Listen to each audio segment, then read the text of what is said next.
নমস্কার বন্ধুরা, আমি এখন কালার ডাল রান্না করব। তার জন্য আগে জল দিয়েছি, লঙ্কা, লবণ, হলুদ দিয়েছি। এখন ফুটিয়ে এখন কালার ডালটা দিয়ে দেব।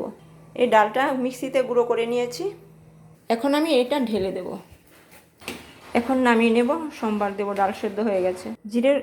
জিরের গুঁড়ো দিচ্ছি, বলেছিলাম এটা মনে নেই। এখন আমি এই দেশি চিংড়ি মাছগুলো ভেজে নেব তেলে। আগেও ভেজে দেওয়া যায়, পরেও ভেজে দেওয়া যায়, অসুবিধা নেই। এই ছোটো ছোটো মাছগুলোই 600 টাকা কেজি। দেশি মাছের অনেক দাম। এখানে 200 মাছ আছে। চিংড়ি মাছ হলো যুবতী মাছ, খুব টেস্টি হয় খেতে।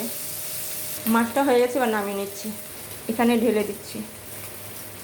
শুকনো লঙ্কা কম ছিল বলে ছোটো ছোটো করে দিয়েছি, আজকে অভাব হয়ে গেছে। এখন দিয়েছি গোটা জিরে। ফোটা শেষ হয়ে গেছে, এবার পেঁয়াজ দিচ্ছি। একটু গ্রেট করে আদা দিয়েছি। পেঁয়াজটা হয়ে গেলে এবার ডালটা ঢেলে দিয়ে দেবো। ডাল দিয়ে দেবো। এখন ধনেপাতা দিয়ে নামিয়ে নেব। আমার ডাল হয়ে গেছে। এটা ঠান্ডা হয়ে গেলে অনেকটা ভারী হয়ে যাবে।